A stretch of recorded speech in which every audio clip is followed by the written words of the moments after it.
Hello दोस्तों, आज हम कवर करने वाले हैं पूरा का पूरा human reproduction chapter NCERT line by line. मैं हर एक लाइन आपको समझाऊंगी, साथ ही मैं इम्पॉर्टेंट चीज़ें बताऊंगी। ये भी बताऊंगी कि क्वेश्चंस कहाँ से आए हुए हैं, नीट के प्रीवियस ईयर क्वेश्चन और बोर्ड के प्रीवियस ईयर क्वेश्चन। प्लीज़ आखिर तक ज़रूर देखना, आपके एकदम ना आपको दोबारा पढ़ने की ज़रूरत ही नहीं पड़ेगी। ठीक है, पूरा ध्यान से देखना और अपनी बुक में भी साथ में हाईलाइट करते जाना। ठीक है, स्टार्ट करते हैं। As you aware human are sexually reproducing and viviparous. हमें पता है जो ह्यूमंस होते हैं वो सेक्शुअली रिप्रोड्यूस करते हैं। वीवीपेरस वो होते हैं जो कि ऑफस्प्रिंग को डायरेक्टली बर्थ देते हैं, यानी कि जो अंडे नहीं देते हैं। जो अंडे देते हैं उन्हें हम ओविपेरस कहते हैं। ठीक है, अब the reproductive event in human include formation of gametes. ठीक है, रिप्रोडक्टिव इवेंट में क्या होता है, गैमीट्स का फॉर्मेशन होता है जिसे हम गैमेटोजेनेसिस कहते हैं, जिसमें कि स्पर्म्स जो होता है वो मेल्स में होता है और ओवम फीमेल्स में। ठीक है, transfer of sperm into female genital tract, इसको हम कहते हैं इंसेमिनेशन। जब जो स्पर्म है वो ट्रांसफ़र होता है फीमेल जेनिटल ट्रैक्ट में, इसे हम इंसेमिनेशन कहते हैं। And fusion of male and female gamete, इसको हम फर्टिलाइजेशन कहते हैं। ये तो 10th से भी पता है। ठीक है, और वो जाइगोट बनाता है। ठीक है, leading to formation of zygote. This is followed by formation and development of blastocyst and its attachment to uterine wall, जिसको हम इम्प्लांटेशन कहते हैं। क्या जाइगोट बनता है तो उसके बाद ब्लास्टोसिस्ट बनता है, और जो ब्लास्टोसिस्ट अटैच होता है यूटेरस की वॉल में, यानी कि यूटेराइन वॉल में, उसे हम कहते हैं इम्प्लांटेशन। ठीक है, और एम्ब्रियोनिक डेवलपमेंट, जिसको हम जेस्टेशन कहते हैं, या फिर क्या कहते हैं, जेस्टेशन पीरियड कहते हैं और प्रेगनेंसी भी कहते हैं। ठीक है, एंड डिलीवरी ऑफ बेबी, उसको हम पार्चुरेशन बोलते हैं। You have learn that these reproductive event occur after puberty, ये हमको पता है प्यूबर्टी के बाद ही जो ये सारी चीज़ें हैं, ये सारे जो भी प्रोसेसेस हो रही हैं उसके बाद होती हैं, प्यूबर्टी के बाद। ठीक है, there are remarkable differences between reproductive event in male and in female. हमें पता है फीमेल्स में अलग प्रोसेस होती है, मेल्स में अलग प्रोसेस होती है। फॉर एग्ज़ाम्पल, जैसे कि sperm formation continue even in old man. ठीक है, अब बूढ़े आदमी हैं, ठीक है, बूढ़े हो गए, लेकिन फिर भी स्पर्म फॉर्मेशन चल ही रहा है। ऐसा लेकिन फीमेल्स के केस में नहीं होता है। ठीक है, but formation of ovum ceases in women around the age of 50 years. अरे हमको पता है, देखो उसको हम मेनोपॉज भी कहते हैं ना। पूरे टाइम, पूरी ज़िंदगी भर फीमेल्स में जो है ओवम का फॉर्मेशन नहीं होता है, वो एक टाइम के बाद रुक जाता है, 45 या 50 के बीच में। ठीक है, 50 ईयर्स के बीच में, है ना। Let us examine the male and female reproductive system in humans. अब हम डिटेल में पढ़ेंगे, है ना। तो द मेल रिप्रोडक्टिव सिस्टम, अब ये चीज़ ना बिल्कुल एकदम ध्यान से सुनते जाना, मैं बताते जाऊँगी, हाईलाइट करते जाना, साथ में ज़रूरत पड़े तो एनसीईआरटी बुक में साइड में लिख भी लेना। ठीक है, the male reproductive system is located in pelvis region, इसको हाईलाइट करो। It include pair of testis along with accessory ducts, gland and external genitalia। ठीक है, इसमें क्या होता है, टेस्टिस होती हैं। मेल रिप्रोडक्टिव सिस्टम के अंदर क्या क्या चीज़ें आती हैं, पेयर ऑफ टेस्टिस यानी कि 2 टेस्टिस होती है, उसके साथ में एसेसरी डक्ट्स होती हैं, ग्लैंड्स होती है और एक्सटर्नल जेनेटाइलिया होता है। ठीक है, आगे बढ़ते हैं। देख लो भाई, ये देखो एनसीईआरटी में भी दिया हुआ है डायग्राम, तो भाई 3 से 4 बार प्रैक्टिस करके ही जाना बोर्ड्स के लिए। ठीक है, और लेबलिंग एकदम सही से देख के जाना। चलो, the testis are situated outside the abdominal cavity within a pouch called scrotum. ये 3 लाइन को हाईलाइट कर लो, है ना। क्या जो टेस्टिस होती हैं वो बॉडी के बाहर होती है, एक abdominal cavity pouch like structure में, जिसको हम स्क्रॉटम कहते हैं। बाहर की होती है। The scrotum help in maintaining low temperature, वो लो टेम्परेचर को मेंटेन करने में हेल्प करती हैं। कितना, 2 to 2.5 degree Celsius lower than normal internal body temperature. भाई साहब महा इम्पॉर्टेंट जो ये डिग्री दिए हैं ना, 2 से 2.5 डिग्री सेल्सियस, इसको तुम बिल्कुल हमेशा के लिए अपने मन में बसा के रख लो, है ना, क्योंकि ये बहुत ही इम्पॉर्टेंट है। एमसीक्यू में पूछा जा चुका है कई बार। और जो तुम लॉन्ग आंसर लिखते हो ना, उसमें बीच में थोड़ा सा एक्सटेंड करने के लिए आंसर को बहुत हेल्प करता है ये, है ना। Necessary for spermatogenesis. अब क्यों है ये, क्यों इतना कम हमको चाहिए है, क्यों चाहिए है? क्योंकि स्पर्मेटोजेनेसिस में इतना ही टेम्परेचर चाहिए होता है। अब आगे बढ़ते हैं। इन एडल्ट्स में each tasty is oval in shape. Adults में जो टेस्टीज है वो ओवल होती है शेप में, with length about 4 to 5 centimeter. Length 4 to 5 centimeter highlight करो। And width about 2 to 3 centimeter, ये भी हाईलाइट करो। जितने भी ये डाटा दिया हुआ है ना भाई, बहुत इंपॉर्टेंट, क्योंकि एनसीईआरटी में दिया है तो इम्पॉर्टेंट है ही, ठीक है। The testes is covered by dense covering से कवर्ड होता है टेस्टीज।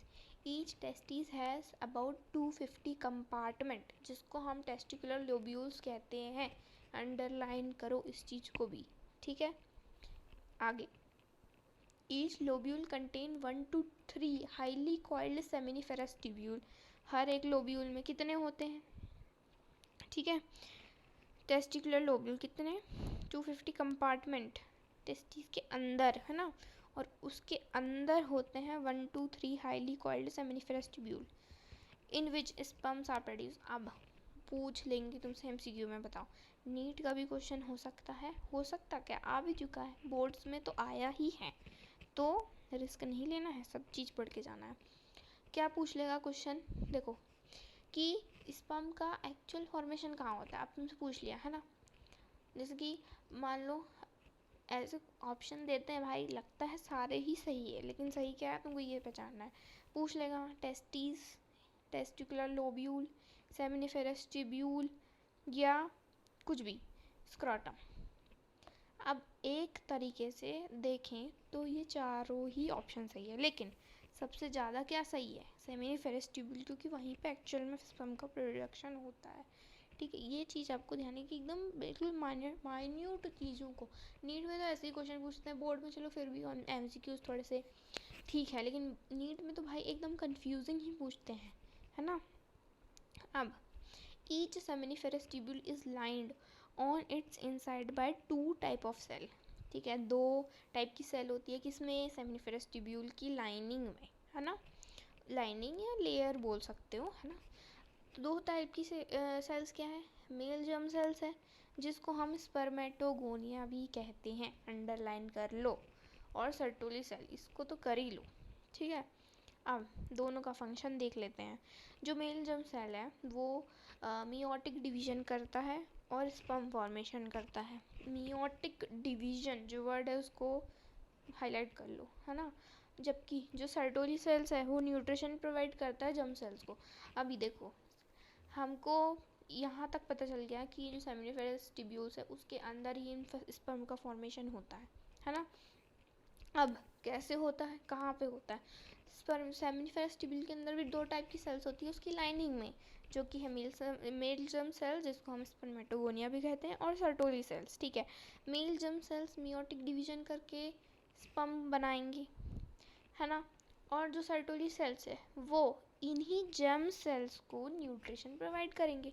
अब भाई जब किसी का, भाई तुम बड़े होते हो, ठीक है, धीरे धीरे बड़े होते हो, तो बड़े होने के लिए, ग्रो करने के, तुमको खाना भी तो खाना है ना, तो वो खाना कौन देगा जर्म सेल्स को, वो सर्टोली सेल्स देगा, ठीक है। The region outside the seminiferous tubule called interstitial spaces. Seminiferous tubule के बाहर का जो स्पेस होता है उसको हम इंटरस्टिशियल स्पेसेस बोलते हैं, जिसमें कि ब्लड से वेसल्स होती हैं और इंटरस्टिशियल सेल्स होती है, जिसको हम लेडिक सेल्स भी कहते हैं। यहाँ पे देख लो, एक और चीज़ बता रही हूँ मैं कि जो ये है ना सर्टोली सेल्स का फंक्शन, ये तो भाई कई बार पूछा जा चुका है बोर्ड्स में, है ना। अब यहाँ पे भी देखो, ये भी चीज़ इम्पॉर्टेंट है, ये भी बहुत इम्पॉर्टेंट है। जो लेडिक सेल्स होती है वो सिंथेसाइज करती हैं, बनाती हैं और सिक्रीट करती हैं, छोड़ती हैं टेस्टिकुलर हार्मोन, जिसको हम एंड्रोजन कहते हैं। तो लेडिक सेल्स क्या सिंथेसाइज और सिक्रीट करती है, एंड्रोजन, है ना। एंड्रोजन क्या होता है, मेल सेक्स हार्मोन होता है ना। Other immunological competent cell are also present, ठीक है। और भी सेल्स होते हैं जो कि उनका भी अलग अलग फंक्शन है, बट अभी के लिए तुम एनसीईआरटी के हिसाब से तुम्हें इतने दिए, इतना अंदर डीप नहीं जाना है ना, वो तुम आगे हायर स्टडीज़ में पढ़ोगे।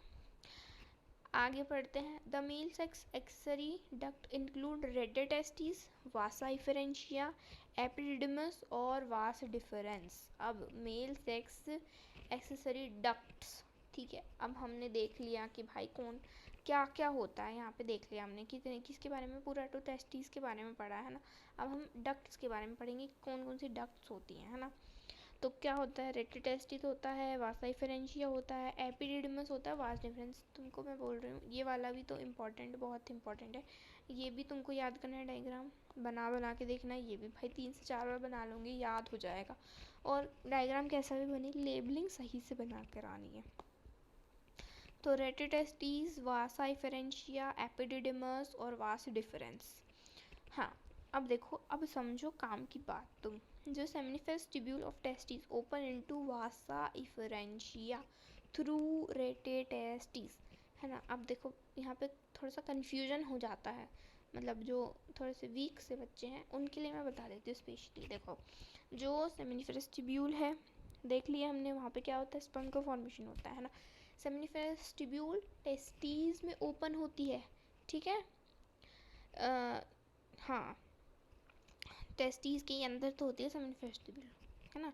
जो सेमिनिफेरस ट्यूब्यूल है वो ओपन होती है वासा इफरेंशिया में, किसके थ्रू, रेडियल टेस्टिस के थ्रू। यानी कि तुम पासेज में कह रही हूँ, यहाँ पे जो जगह बाकी है ना नीचे में लिखो, यहाँ पे लिखो ऊपर में पासेज, उसके नीचे लिखो कैसे, सेमिनिफेरस ट्यूब्यूल, एरो बना के लिखो रेडियल टेस्टिस, एरो बना के लिखो वासा इफरेंशिया, लिखो जल्दी लिखो, ठीक है। ये चीज़ लिखनी है तभी याद होगा तुम लोगों को। तो अब आगे बढ़ते हैं। The vasa efferentia leave the testis and open into epididymis located along posterior surface of each testis. अब ये इतना डीप नहीं जाने की ज़रूरत है, मैं बता रही हूँ। तुमने बस नीचे मैं जो बता रही हूँ ना वो लिख लिए ना, तो भाई साहब ये पैराग्राफ तुमको एकदम एकदम क्रिस्टल क्लियर हो जाएगा। सबसे पहले तुमने क्या लिखा, सेमिनिफेरस ट्यूब्यूल लिखा, उसके बाद रेडियल टेस्टिस लिखा, उसके बाद वासा इफरेंशिया लिखा, है ना। अब उसके बाद और एक और एरो बनाओ और उसमें लिखो एपिडिडमस, एपिडिडमस लिखो, ठीक है। अब एपिडिडमस के बाद एक और एरो बनाओ, उसमें लिखो वास डिफरेंस, वास डिफरेंस, ठीक है। यहाँ पे लिखा भी है that epididymis leads to vas deferens that ascend to abdomen and loop over the urinary bladder. Urinary bladder लिखने की ज़रूरत नहीं है क्योंकि वो इस पासेज में इन्वॉल्व नहीं हो रहा। इसमें बोला है जो वास डिफरेंस है वो उसके ऊपर लूप हो जाए, उसके ऊपर लपेट के आगे बढ़ती है ना, ये बोल रहा है इसमें। It receives a duct from seminal vesicle, seminal vesicle है ना, open into urethra as a ejaculatory duct. अब देखो वास डिफरेंस तक लिख लिया, उसके बाद लिखो तुम यूरेथ्रा, यूरेथ्रा लिखे, यूरेथ्रा को ही हम एजैकुलेटरी डक्ट कहते हैं, है ना। The duct store and transport the sperm from the testis to the outside through urethra, urethra के थ्रू आउटसाइड मतलब बाहर, जो स्पर्म जो हैं बाहर चले जाते हैं, ठीक है, जब इंसेमिनेशन होता है उस टाइम पर। The urethra originate from urinary bladder and extend through penis to its external opening जिसको यूरेथ्रल मीएटस कहते हैं। अभी तुमने जो मैं नीचे लिखवा रही हूँ उसमें तुमने यूरेथ्रा तक लिखे ना, है ना। उसके बाद एरो बना के यूरेथ्रल मीएटस लिखो जो कि आखिरी चीज़ है, ठीक है। एक बार से फिर से रिपीट कर रही हूँ मैं, चेक कर लो, जिसने नहीं लिखा है लिख लो, बहुत ही इंपॉर्टेंट है, कोई नहीं बताने वाला है। देखो लिखो, पासेज करके डालो, उसके नीचे लिखो सेमिनिफेरस ट्यूब्यूल, फिर एक एरो बनाओ, लिखो रेडियल टेस्टिस, फिर एक एरो बनाओ, लिखो वासा इफरेंशिया, फिर से एक एरो बनाओ, एपिडिडिमस लिखो उसमें, ठीक है। फिर तुमको एक एरो बनाना है वास डिफरेंस के लिए, ठीक है। फिर एक एरो बनाओ, यूरेथ्रा लिखो उसमें, फिर एक एरो बनाओ, यूरेथ्रल मीएटस लिख लो। बस इतनी चीज़ें याद करनी है। ये पासेज है, पता है कौन सी चीज़ कहाँ से निकल रही है, फिर कहाँ फिर कहाँ फिर कहाँ, बहुत ही आसानी से भाई। रिवीजन करने के टाइम पे तुमको बस पढ़ने की ज़रूरत ही नहीं है पैराग्राफ, बस जो नीचे लिखे हो ना वो देख लोगे तो हो जाएगा, बन जाएगा काम आराम से। आगे बढ़ते हैं। The penis is a male external genitalia, जो भी प्रोनाउंस करना है मतलब एक ही है, ठीक है। जो पेनिस होता है वो मेल एक्सटर्नल जेनाइटेलिया होता है। अब एक्सटर्नल जेनाइटेलिया मतलब क्या, जो हम अपनी नेकेड आँखों से जिस चीज़ को हम देख सकते हैं, ठीक है, अपने प्राइवेट पार्ट्स को देख सकते हैं, उसे हम कहते हैं एक्सटर्नल जेनाइटेलिया। तो जो पेनिस है वो यही होता है ना। It is made up of a special tissue that help in erection of the penis to facilitate insemination. Insemination अभी मैंने क्या बताया, सोचो सोचो सोचो सोचो जल्दी। इंसेमिनेशन मैंने बताया था पहले पेज में, कमेंट करो क्या बताया था, ठीक है, एक ही लाइन में बताना है। The enlarge end of penis is called glans penis. जो पेनिस का इनलार्ज एंड होता है, देखो मैं तुमको दिखाती हूँ, कहाँ है ये देखो, जो इनलार्ज जो बड़ा हुआ पार्ट है ना उसको हम ग्लैंस पेनिस कहते हैं, और वो कवर होता है फोर स्किन से, ठीक है। आउटर जो है प्रोटेक्टेड लेयर है ना, फोर स्किन। देखो यहाँ लिखा है enlarge end of penis is called glans penis is covered by a loose fold of skin, जिसको हम फोर स्किन कहते हैं। अब ये बात हो गई जेनेटेलिया की, देख लिए, बस इतनी सी 4 लाइन है, बस खत्म। The male accessory duct gland include paired seminal vesicle, a prostate and paired bulbar urethra gland। अभी देखो ये हाईलाइट कर लो, ये पूरा ही यहाँ से मेल एसेरी ग्लैंड से आखिरी तक लुब्रिकेशन ऑफ पेनिस तक। देखो मैं बताती हूँ कैसे क्वेश्चन पूछता है तुमको, है ना। याद क्या रखना है तुमको, ये याद रखना है कि कौन सी ग्लैंड पेयर में है और कौन सी ग्लैंड जो है वो सिंगल है ना। ये चीज़ याद रखना है। जो तुम्हारे MCQs में स्टेटमेंट वाले क्वेश्चन बनते हैं ना, इसमें ये बहुत ज़्यादा इम्पोर्टेंट रोल प्ले करता है। देखो क्या है, पेयर क्या क्या है, सेमिनल वेसाइकल पेयर है और बल्बो यूरेथ्रल ग्लैंड पेयर्ड है, और सिंगल क्या है, प्रोस्टेट ग्लैंड जो है वो सिंगल है ना। अब अभी ये और इम्पोर्टेंट चीज़ है जो आखिरी की 2-3 लाइन है। Secretion of these glands constitutes seminal plasma, which is rich in fructose, calcium और certain enzyme, ठीक है। अब देखो ये याद कर लिए, सिक्रीशन ऑफ दीज, मतलब ये इनका जो सिक्रीशन है ना वो सेमिनल प्लाज्मा बनाता है ना, ये देख लिए। अब जो साइड में है ना, यहाँ पे साइड में लिखो जो मैं बोल रही हूँ, seminal plasma plus sperm equal करके लिखो सीमन, ठीक है, लिख लिए। दोनों के लिए इम्पोर्टेंट, नीट के लिए भी और बोर्ड्स के लिए भी। अभी देखो इस पूरे पैराग्राफ में जो सबसे ही ज़्यादा भाई साहब तुम इतना इग्नोर कर देते हो, बोर्ड वाले बच्चे तो भाई बहुत नहीं करनी है ये चीज़, स्टेटमेंट वाले में तो भाई बहुत ही इम्पोर्टेंट है। देखो secretion of bulbourethral gland also help in lubrication of penis। भाई बहुत लोग इसको इग्नोर कर देते हैं भाई, ऐसे ऊपर ऊपर ऐसे पढ़ते हैं बिल्कुल स्टोरी की तरह और आगे बढ़ जाते हैं, ऐसा नहीं करना है। बहुत इंपॉर्टेंट लाइन है ये, सिक्रीशन ऑफ bulbourethral gland अलग से NCERT में दिया हुआ है, मतलब कुछ तो मैटर करता है, पढ़ के जाओ भाई, पढ़ के जाओ। बल्बोयूरेथ्रल ग्लैंड का जो सिक्रीशन है वो पेनिस के लुब्रिकेशन में मदद करता है, NCERT में लिखा हुआ है, तुम्हें पता होना चाहिए, है ना, ठीक है। चलो इतना था, हमने पढ़ लिया है पूरा मेल रिप्रोडक्टिव सिस्टम। अब हम बात करेंगे फीमेल रिप्रोडक्टिव सिस्टम की। देखो इसके बारे में तुमने थोड़ा थोड़ा तो 10th में पढ़ा होगा, पर कहाँ याद होगा तुमको, बताती हूँ मैं। चलो, female reproductive system consist of a pair of ovaries मतलब कि 2 ओवरी होगी, along with a pair of oviduct. Oviduct को क्या बोलते हैं, क्या बोलते हैं जल्दी बताओ, कमेंट में बताओ क्या बोलते हैं। यूटेरस, सर्विक्स, वेजाइना, और एक्सटर्नल जेनेटाइला, ठीक है, लोकेटेड इन पेल्विक रीजन, ये भी पेल्विक रीजन में पाया जाता है ना। These part of the system along with a pair of mammary gland। अब देखो, जो ये चीज़ें हम समझ लेते हैं कि नहीं फीमेल रिप्रोडक्टिव सिस्टम वही है जो ऊपर लिखा है, बट नहीं बेटा, उसमें मेमोरी ग्लैंड्स भी इंक्लूडेड है इंक्लूडेड, ठीक है, पढ़ो इसको।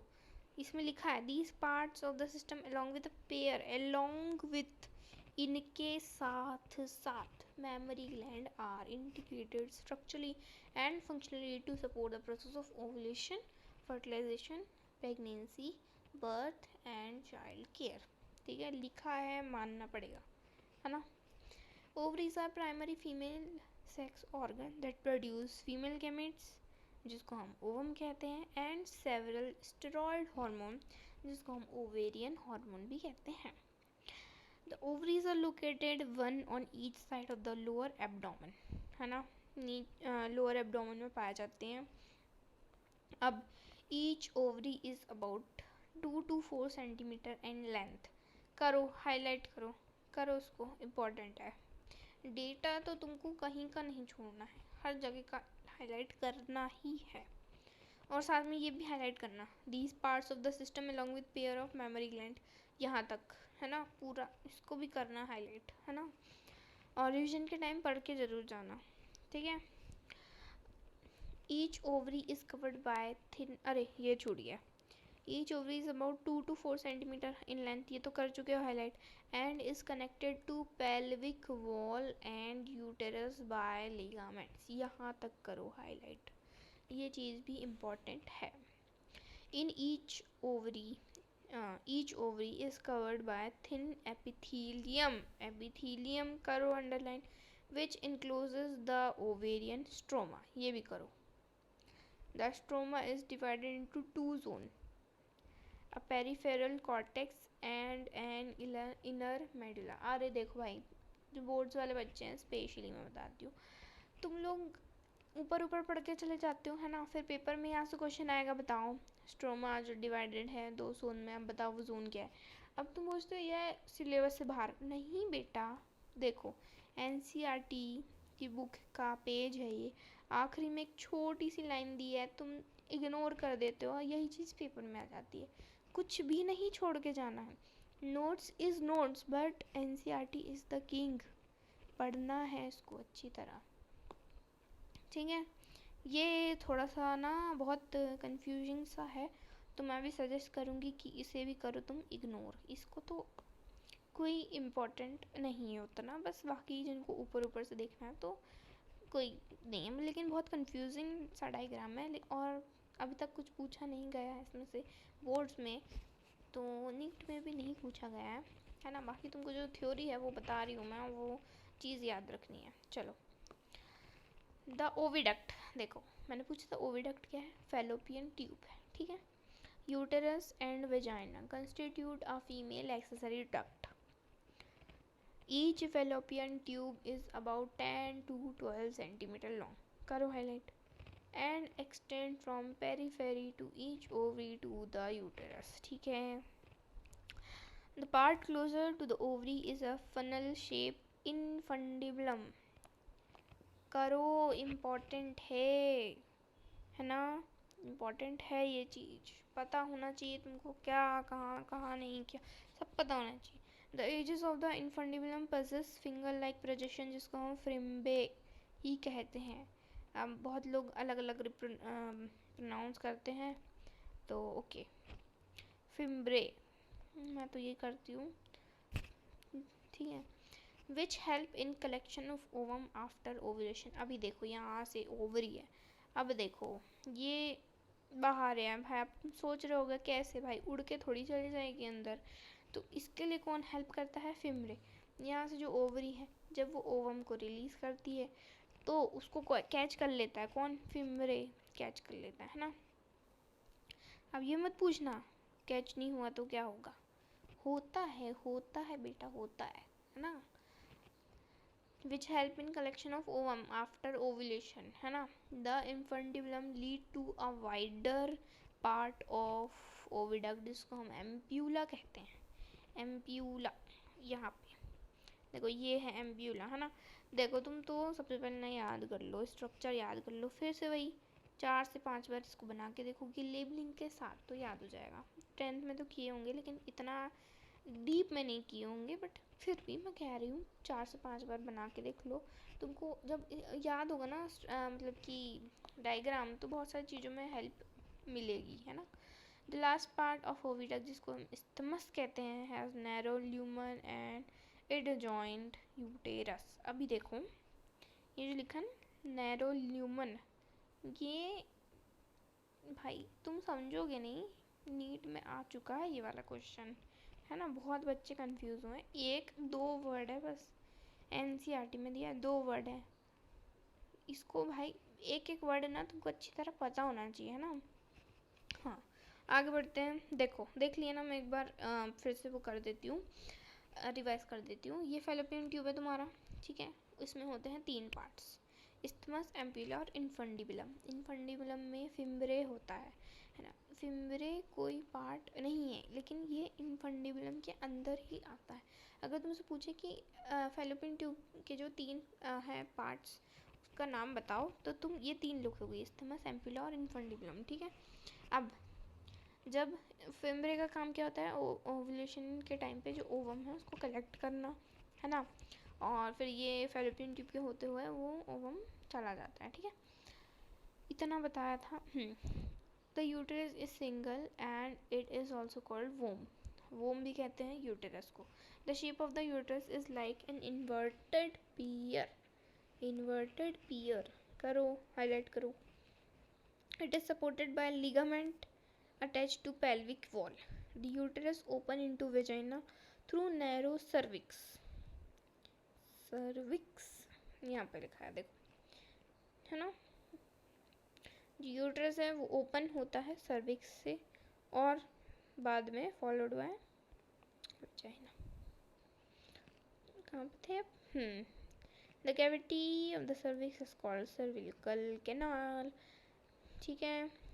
जो कैविटी होती है सर्विक्स की, हम उसको सर्विकल कैनाल बोलते हैं, which along with vagina forms the birth canal. अब देखो साइड में जगह खाली है ना तुम्हारे बुक में, लिखो लिखो जो मैं कोई कह रही हूँ, cervical canal plus vagina equal to birth canal. लिख लिया, स्टार मार्क कर लो, इम्पॉर्टेंट है। The wall of the uterus has 3 layer tissue. Uterus की 3 लेयर टिश्यू होती है, जो वॉल होती है वो डिवाइड होती है 3 लेयर्स में टिश्यू के। जो एक्सटर्नल होती है थिन, उसको हम पेरीमेट्रियम कहते हैं। जो मिडल वाली होती है थिक, उसको हम कहते हैं, और स्मूथ मसल होती है वो, उसको हम कहते हैं मायोमेट्रियम। और इनर ग्लैंड्यूलर लेयर जो होती है एंडोमेट्रियम। अब मैं बताती हूँ हाईलाइट करने वाली क्या चीज़ है यहाँ पर। पेरीमेट्रियम, मायोमेट्रियम, एंडोमेट्रियम हाईलाइट करना है? नहीं, ये हाईलाइट करने वाली चीज़ नहीं है। हाईलाइट करने वाली क्या चीज़ है? द एक्सटर्नल थिन मेम्ब्रेनियस, ये हाईलाइट करो। मिडल वाली जो है वो thick layer of smooth muscle, ये हाईलाइट करो। और इनर ग्लैंड्यूलर लेयर, ये हाईलाइट करो। ये चीज़ हाईलाइट करने वाली है, याद रखने वाली है, ठीक है। देख लो भाई, आगे बताती हूँ मैं। The endometrium undergo cyclic changes during menstrual cycle while myometrium exhibit strong contraction during delivery of the baby।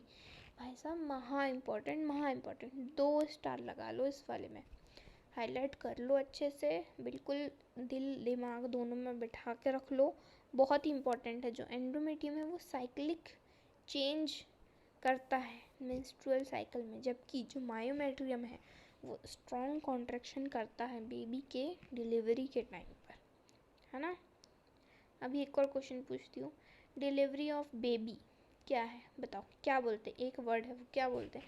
Starting में तुमको इंट्रो वाले पार्ट में बताया था मैंने, करो जल्दी कमेंट करो क्या बोलते हैं, ठीक है। आगे बढ़ते हैं हम।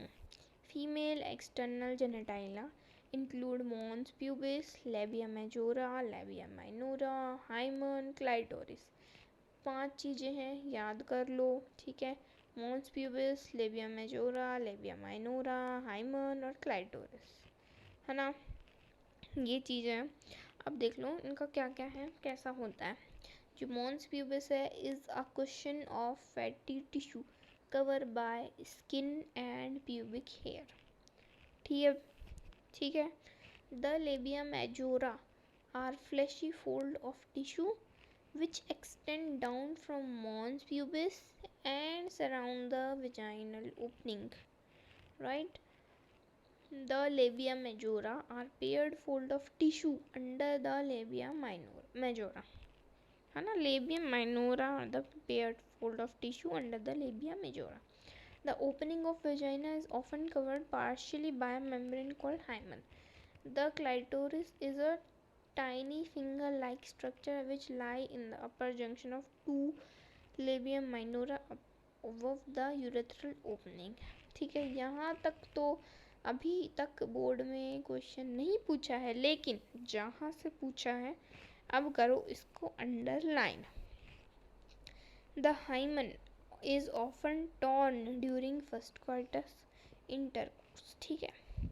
However, it can also be broken by sudden fault or joint। ये यहाँ से चीज़ बहुत इंपॉर्टेंट है। The hymen is often torn, यहाँ से हाईलाइट कर लो पूरा आखिरी तक। सेक्सुअल एक्सपीरियंस यहाँ तक कर लो, ठीक है। बहुत ही इम्पोर्टेंट पूछा जा चुका है। एक्सटर्नल जेनेटाइला, फीमेल एक्सटर्नल जेनेटाइला में से अभी तक तो क्वेश्चन सिर्फ यही हाइमन से ही बना है ना। तो ज़रूर पढ़ के जाना। अभी ये चीज़ है इम्पॉर्टेंट मेमोरी ग्लैंड के बारे में, है ना। अब हम पढ़ते हैं। मैं इसका भी एक पैसेज बताऊंगी। यहाँ जो जगह खाली है ना एनसीईआरटी बुक में, ज़रूर बना लेना, बहुत हेल्प करेगा।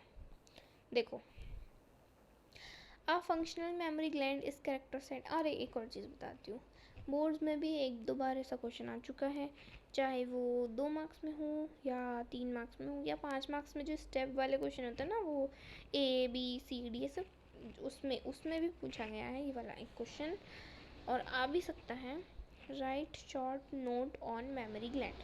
तो बेटा ध्यान से सुनना, बहुत लोग ना इसको मतलब ऐसा थ्योरी टाइप पढ़ा के और चले जाते, बट ऐसा नहीं है। मैं बता रही हूँ इसको, सबसे ज़्यादा मैं बता रही हूँ पूरे में जो रटने वाला जो डिफ़िकल्ट चीज़ है ना, वो यही है। यही याद ही नहीं होता है ये चीज़। तो मैं बताती हूँ एक बहुत ही अच्छा शॉर्ट ट्रिक तो नहीं, लेकिन हाँ एक अच्छे से पैसेज, ताकि तुम्हारे पास क्लियर रहे कि कहाँ से क्या होगा, है ना। देखो पहले पढ़ते हैं, फिर मैं तुमको बताती हूँ। A functional mammary gland is characteristic of all female mammal. The mammary gland are paired structure that contain glandular tissue and variable amount of fat. The glandular tissue of each breast is divided into 15 to 20 mammary lobes. पता है तुम लोग को कि highlight करना है जो data दिया है। डेटा तो इस मतलब तुम समझ लो रामबाण है। एनसीईआरटी में कहीं भी डेटा दिया होना तो ऐसा हो नहीं सकता कि उससे क्वेश्चन बना नहीं हो, इसलिए तुमको सारी चीज़ें याद होनी चाहिए, है ना। कंटेनिंग क्लस्टर ऑफ सेल, जिसको हम एल्वियोलाई कहते हैं। The cells of alveoli secrete milk which is stored in cavity of alveoli. The alveoli open into mammary tubule. The tubule of each lobe join to form a mammary duct. Several memory duct join to form a wider memory ampulla which is connected to lactiferous duct through which milk is sucked out। अभी देखो इसमें तुम देखोगे घुमा फिरा के उन्होंने कुछ नहीं किया है। मैं बताती हूँ, सिर्फ वर्ड लिखा है, जैसे memory lobe, memory duct, ampulla, है ना। यही सिर्फ लिखा है, उसको ही उनने आगे आगे बढ़ा दिया कि ये this is connected to this, this is connected to this, this is connected to this. यही लिखा, तुमको भी यही लिखना है। बस याद क्या रखना है, कब किसके बाद क्या आएगा, ठीक है। तो इसी के लिए यहाँ पे जो है ना, यहाँ पे साइड में लिखो जो मैं कह रही हूँ, ठीक है। सबसे पहले लिखो जो कह रही हूँ मैं, मेमोरी लोब लिखो, ठीक है। लिख लिए, उसके नीचे एरो बनाओ एल्वियोलाई लिखो, लिखे एल्वियोलाई। उसके नीचे एरो बनाओ, मेमोरी ट्यूब्यूल्स लिखो, लिखा। उसके नीचे एरो बनाओ, लिखो मेमोरी डक्ट, लिखा। मेमोरी डक्ट के नीचे लिखो मेमोरी एम्प्यूला, उसके नीचे लिखो लेक्टिफेरस डक्ट। लिख लिए? बस इसी को रटना है और कुछ नहीं करना है। तुमको ये याद हो गया ना, फिर तुम यही बना लोगे, हाँ memory lobe this and it is then connected to alveoli and alveoli secrete milk and it is further connected to memory tubules and it is further connected to memory ducts। यही भाई साहब, इतना अंग्रेजी तो तुम लोगों को मेरे ख्याल से आ जाता होगा, है ना? ठीक है, इतना तो कर ही सकते हो तुम लोग। हाँ, नीट वालों के लिए तो बहुत इम्पोर्टेंट, बोर्ड्स में भी एमसीक्यू के लिए बहुत इम्पोर्टेंट, वो पूछ लेंगे, चलो पासेज ही पूछ लेंगे, कई बार आ जाता है, उसमें दिया रहता है, 4 ऑप्शन बना देंगे, memory lobes, lactiferous duct, memory duct, ampulla, alveoli. ठीक है, ऐसे घुमा फिरा के ऑप्शन बता देंगे। बताओ करेक्ट सीक्वेंस क्या है। बहुत इंपॉर्टेंट है बेटा, रट ही लो, मैं तो कहूँगी रट लो, है ना, क्योंकि याद करने वाली ये चीज़ है, समझने वाला तो कुछ इसमें है नहीं। आगे बढ़ते हैं, गैमेटोजेनेसिस, जो कि इस चैप्टर का कहते हैं one of the most important question. ज़्यादातर 3 मार्क्स के और 5 मार्क्स के क्वेश्चन यहीं से आते हैं, तो इसको बहुत ही अच्छे तरीके से आपको देखना है, याद करना है, सीखना है ना। चलिए शुरू करते हैं। The primary sex organ, the testis in the male and the ovaries in the female produce gametes, जिसको हम स्पर्म और ओवम कहते हैं, है ना, bye the process of gametogenesis. Intro में ही पढ़ा था, process of formation of gametes, उसको हम गैमेटोजेनेसिस कहते हैं, है ना। इन टेस्टिस के अंदर था इमेच्योर मेल जर्म सेल्स। देखो बेटा, सेकंड पेज में हमने पढ़ा था क्या, सेमिनिफेरस ट्यूब्यूल के अंदर मेल जर्म सेल्स होते हैं और सर्टोइड सेल्स होते हैं। हाँ, वही वाले मेल जर्म सेल्स जिसको हम स्पर्मेटोगोनिया भी कहते हैं, प्रोड्यूस स्पर्म बाय स्पर्मेटोजेनेसिस। ठीक है, स्पर्मेटोजेनेसिस के थ्रू जो मेल जर्म सेल्स हैं वो स्पर्म का फॉर्मेशन करते हैं। That begins at puberty. अभी देखो, तुमको पूछ लेगा, बताओ 2 नंबर का क्वेश्चन है, व्हाट इज स्पर्मेटोजेनेसिस। तो क्या करेंगे, 90% जनता लिख कर आएगी, सही है, लेकिन वो लिख कर आएंगी कि the process of formation of sperms from immature male germ cells is called spermatogenesis. सही है, गलत नहीं है, लेकिन उसको और सही बनाने के लिए क्या लिखना पड़ेगा, the formation of sperms from immature male germ cells by meiosis division is spermatogenesis। ये होगी कंप्लीट डेफिनेशन। समझ गए ना, यही लिख के आना है, ठीक है, क्वेश्चन आएगा तो, है ना। द स्पर्मेटोगोनिया, क्या स्पर्मेटोगोनिया, क्या male germ cell present on the inside wall of seminiferous tubule. देखो सेकंड पेज तुमको अच्छी तरह से याद होगा ना, बहुत इजी जाएगा, है ना, समझ में आ गया ना, यहाँ तक तो सेम वही रिपीटेड कहानी थी। Inside wall of seminiferous tubule multiply by mitotic division का ध्यान रखना है, कहाँ कौन सा डिवीजन हो रहा है। ठीक है, सबसे पहले हमने किया क्या, माइटोसिस किया। माइटोसिस क्या होता है, एक इक्वेशनल कहना चाहिए, क्रोमोसोम का नंबर आधा नहीं होता, उसमें क्रोमोसोम जितने हैं 46 है तो 46 ही रहेगा, है ना, उससे डिवाइड करता है कौन, स्पर्मेटोगोनिया। ठीक है, डिवाइड करता है और अपना नंबर बढ़ा लेता है, अपनी जनता, अपना आर्मी बढ़ा कर लेता है। फिर जो स्पर्मेटोगोनिया होता है वो डिप्लॉयड होता है, हमको पता है कि माइटोटिक से डिवीजन किया तो नंबर ऑफ क्रोमोसोम आधे नहीं होंगे, है ना, उतने ही होंगे, तो डिप्लॉयड ही रहेगा, कंटेन 46 क्रोमोसोम, पता है। Some of the spermatogonia called primary spermatocyte, उसमें से जो स्पर्मेटोगोनिया जो कुछ रहेंगे उसको हम प्राइमरी स्पर्मेटोसाइट बोलेंगे, जो पीरियोडिकली मियोसिस करेंगे। पीरियोडिकली मियोसिस करना क्या मतलब कि मियोसिस में हमको पता है 2 स्टेज होती है, मियोसिस 1 और मियोसिस 2। तो पीरियोडिकली कभी करेंगे मियोसिस 1, फिर वही मियोसिस 2, थोड़ा सा गैप के बीच में, है ना। तो the primary spermatocyte complete first meiotic division. First meiotic division एक रिडक्शनल डिवीजन है, जो अभी तुमसे पूछ लेंगे भाई, ये तो खैर 11th का है, फिर भी तुम्हें पता होना चाहिए। मियोसिस में 2 होता है, पता है, लेकिन कौन सा इक्वेशनल होता है, कौन सा रिडक्शनल होता है, ये पता करना है ना। तो जो पहला होता है ना वही रिडक्शनल होता है, और जो मियोसिस 2 है ना वो एकदम भाई फुल कॉपी करता है माइटोसिस की, है ना। मतलब वही खुद ही खुद डिवाइड हो जाएंगे, ठीक है। तो पहला मियोटिक डिवीजन होगा leading to formation of 2 equal haploid cell, जिसको हम सेकेंडरी स्पर्मेटोसाइट। देखो भाई बहुत सिंपल है, मैं एक बार रिवाइज करती हूँ, एक बार आँख बंद करो और सुनो मेरी बात। सबसे पहले जो सेमिनिफरस ट्यूब्यूल है उसके अंदर हमको पता है कि मेल जर्म सेल्स हैं, इमेच्योर मेल जर्म सेल्स है ना, वो कंटिन्यूसली माइटोसिस करेंगे। कंटिन्यूसली उन्होंने माइटोसिस किया, अपनी जनता को बढ़ा लिया, अपनी आर्मी बड़ी कर ली। अब उसमें से जो कुछ हैं उनको हम नाम दे देते हैं प्राइमरी स्पर्मेटोसाइट, ठीक है। प्राइमरी स्पर्मेटोसाइट, अब मियोसिस जब 1 उनका कंप्लीट हो जाएगा, मियोसिस 1 कंप्लीट हो जाएगा तो वो डिप्लॉइड से हैप्लॉइड बन जाएंगे, और उसके बाद जब वो डिवाइड कर लेंगे, है ना, तो डिप्लॉइड से हैप्लॉइड बन गए। तो जो हैप्लॉइड बन गए उनको हम फिर सेकेंडरी स्पर्मेटोसाइट का नाम दे देंगे, जिनके पास 23 क्रोमोसोम ही होंगे बेचारे, है ना। अब जो सेकेंडरी स्पर्मेटोसाइट है वो अब सेकेंड मियोटिक डिवीजन करेंगे और 4 इक्वल हैप्लॉइड सेल्स का फॉर्मेशन करेंगे, उनको हम कहेंगे स्पर्मेटिड्स, ठीक है। अब इसमें एक क्वेश्चन पूछ रहा है, what would be the number of chromosome in the spermatid.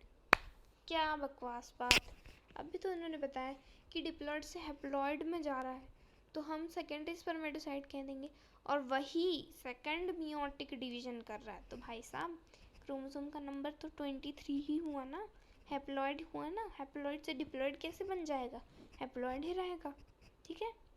अब spermatid are transformed into spermatozoa, spermatid जो था अब वो ट्रांसफॉर्म्ड हो जाएगा स्पर्मेटोजोआ, जिसको ही हम स्पर्म कहते हैं, by the process of spermiogenesis, ठीक है। After spermiogenesis sperm had become embedded in Sertoli cell. बताओ, कमेंट करो, क्या फंक्शन था सर्टोली सेल्स का, सेकेंड पेज में पढ़ा है हम लोगों ने, ठीक है।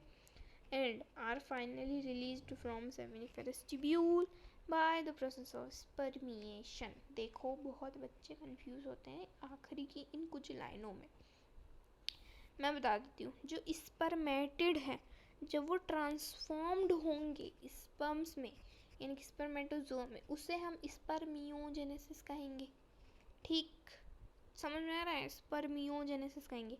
फिर स्पर्मियोजेनेसिस के बाद जो स्पर्म का हेड है सर्टोली सेल्स के अंदर चला जाएगा, मैं बता देती हूँ क्या है फंक्शन, सर्टोली सेल्स के अंदर चला जाएगा न्यूट्रिशन को लेने के लिए, और उसमें से रिलीज होगा, किसमें से, सेमिनिफेरस ट्यूब्यूल्स में से रिलीज होएगा, तो उसको हम स्पर्मिएशन कहेंगे।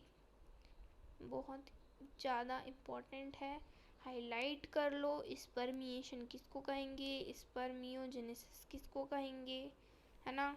बहुत अच्छा टॉपिक है, बहुत इम्पोर्टेंट टॉपिक है, याद रखने वाली चीज़ है, ठीक है। आगे पढ़ते हैं। Spermiogenesis start at the age of puberty due to significant increase in the secretion of gonadotropin releasing hormone. Gonadotropin releasing hormone की वजह से जो है क्या होता है, प्यूबर्टी स्टार्ट होती है और गोनेडोट्रोपिन रिलीजिंग हार्मोन की वजह से स्पर्मेटोजेनेसिस का प्रोसेस जो है वो स्टार्ट हो जाता है ना।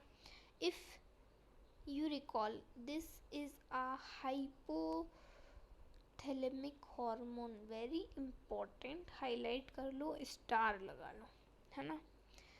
the increased level of GnRH then act as anterior pituitary gland, anterior pituitary लगा लो, हाईलाइट कर लो भाई। पिट्यूटरी में दो चीज़ होती है ना, anterior part, posterior.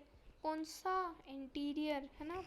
And stimulate secretion of two gonadotropin, luteinizing hormone और फॉलिकल स्टिमुलेटिंग। भाई साहब ये जो आखिरी की कुछ लाइनें हैं ना, ये इतनी इम्पोर्टेंट है, मैं बता नहीं सकती। कई बार नीट का PYQ, बोर्ड का PYQ, भाई साहब बोर्ड वालों का तो फेवरेट ये टॉपिक है ना। स्टार मार्क कर लो, हाईलाइट कर लो, कुछ कर लो, बहुत भाई साहब बहुत इम्पोर्टेंट है। वहाँ बना के लिख लेना बोर्ड्स का PYQ और नीट का भी, जो बच्चे नीट वाले हैं उनके लिए, ठीक है। क्या कह रहा है? जो LH है, यहाँ से देखिए, जहाँ से पढ़ रही हूँ वहाँ से बहुत इम्पोर्टेंट। जो LH है, luteinizing hormone, act at Leydig cells. Leydig cells का एक और नाम था, हमको याद है, इंटरस्टिशियल सेल्स, ठीक है। जो कि कहाँ प्रेजेंट होता है? सेमिनल वेसाइकल जो है, सेमिनल ट्यूब्यूल्स हैं, सॉरी सेमिनल वेसाइकल नहीं, सॉरी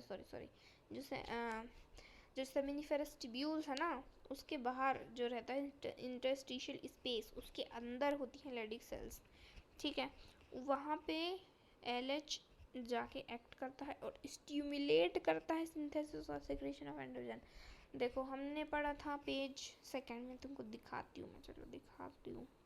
देखो यहाँ पे पढ़ा था ना हमने कि Leydig cell synthesize and secrete testicular hormone, जिसको एंड्रोजन कहते हैं, है ना, ये पढ़ा। उसके बाद यहाँ क्या कह रहे हैं कि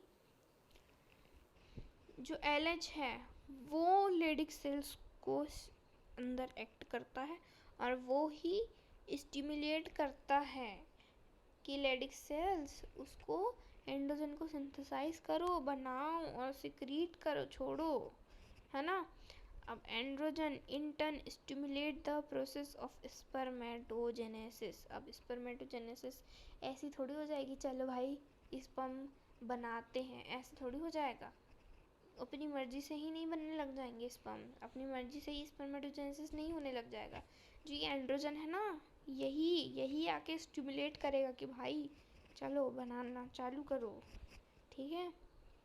तो ये देख लिए LH का फंक्शन देख लिया। देखो LH लेडिक सेल्स, LL ऐसे याद रख लेना, है ना। जो FSH है वो एक्ट करता है सर्टोली सेल्स। सर्टोली सेल्स का काम क्या था? न्यूट्रिशन प्रोवाइड करना। सर्टोली सेल्स में एक्ट करेगा और इसको स्टिमुलेट करेगा secretion of some factor. Boards वाले बच्चों तुम्हारा यहीं तक है, सम फैक्टर्स, ठीक है। इसमें करेक्टली लिखा नहीं है कि कौन से फैक्टर्स, बट नीट वाले तुम लोगों को पढ़ना है ये चीज़, ठीक है।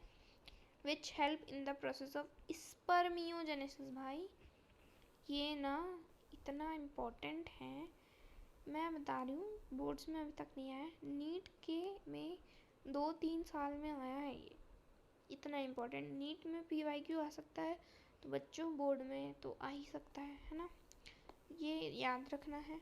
जो ये है LH है वो स्पर्मेटोजेनेसिस में स्टिमुलेट करता है, लेकिन जो FSH वो स्पर्मियोजेनेसिस के लिए स्टिमुलेट करता है, ठीक है।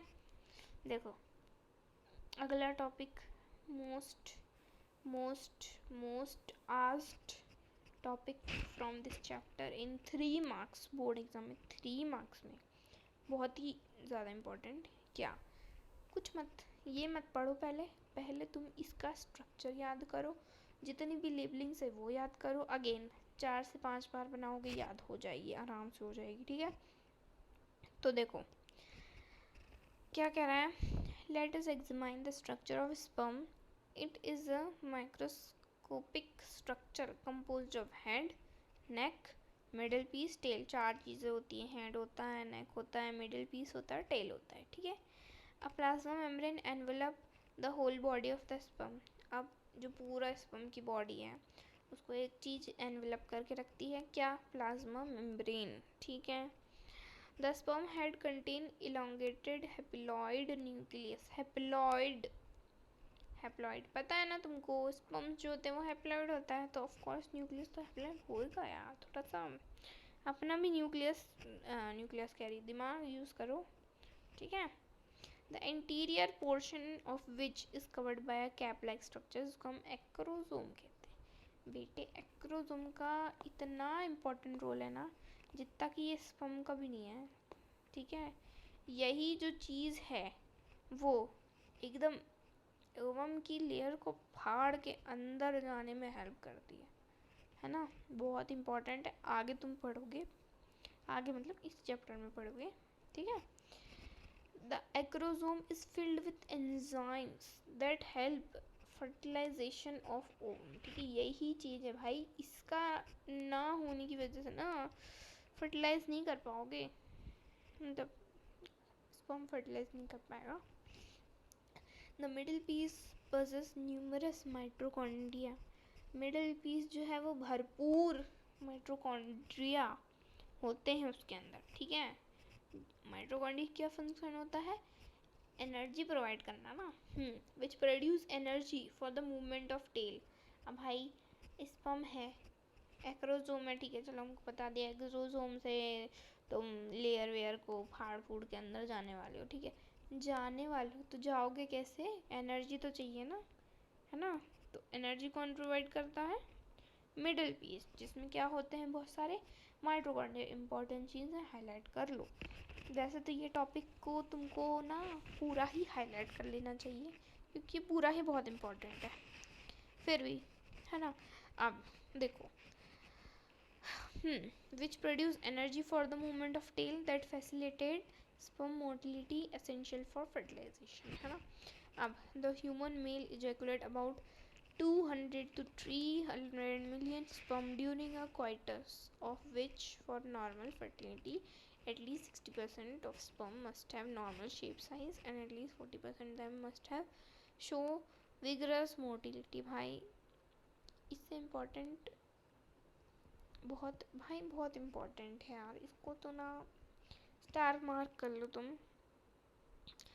देखो, जो ह्यूमन मेल है वो इजैक्यूलेट करता है कितना, 200 से 300 मिलियन स्पर्म्स, ठीक है, एक बारी में, है ना। नॉर्मल फर्टिलिटी में क्या होना चाहिए, क्या होना चाहिए इसमें से, समझ लो हम इसका बीच का ले लेते हैं, ठीक है। चलो 200 मिलियन ही ले लेते हैं।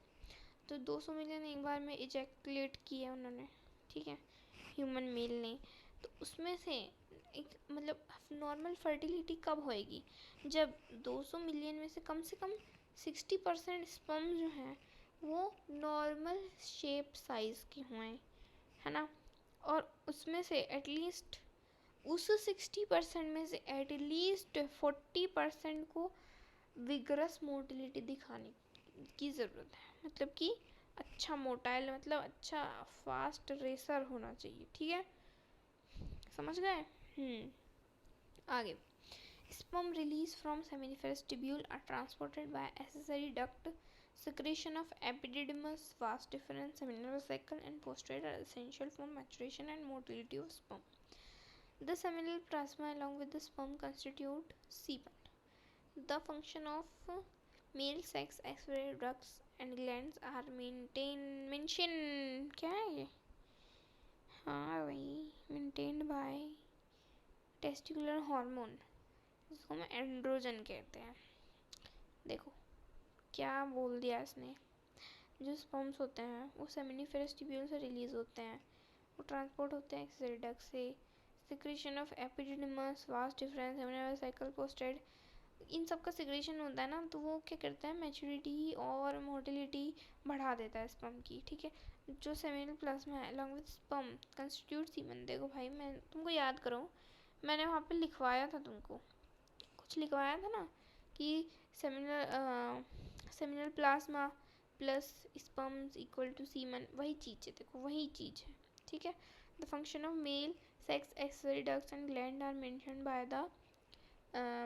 By the testicular hormone. जो फंक्शन है, ठीक है, मेल सेक्स एक्सरी डक्ट और ग्लैंड का कैसे मेंटेन, कौन मेंटेन करता है, एंड्रोजन करते हैं, टेस्टिकुलर हार्मोन, ठीक है। टेस्टिकुलर हार्मोन क्या है, एंड्रोजन है। इतना था तुम्हारा स्पर्मेटोजेनेसिस के बारे में। भाई साहब, अगर तुमको ना बहुत रात हो रही है, देखो मेरे को नींद आ रही है। अगर तुमको इसका सेकंड पार्ट चाहिए, कौन सा वाला, ये ऊजेनेसिस वाला पार्ट चाहिए, इसके आगे मेंस्ट्रुअल साइकिल है, इसके आगे और भी बहुत कुछ है, थोड़ी थोड़ी चीज़ें। अगर तुमको ये पार्ट चाहिए तो प्लीज़ भाई प्लीज़ थोड़ा सा सपोर्ट दिखाओ, है ना। पढ़ो अच्छे से। एक एक और बात बोलनी थी मेरे को, हाँ, और कमेंट में ये भी बताना कि तुम कौन से टॉपिक में वीडियो चाहते हो, है ना। मैं ज़रूर बताऊंगी भाई। अगर 2 से 3 कमेंट में आएंगे ना, मैं ज़रूर इसमें टाइम लगाऊंगी, ठीक है। तो thank you everyone, good night, है ना। पढ़ो अच्छे से, पढ़ाई करो, अच्छे जाएंगे तुम्हारे पेपर्स, बेस्ट ऑफ लक।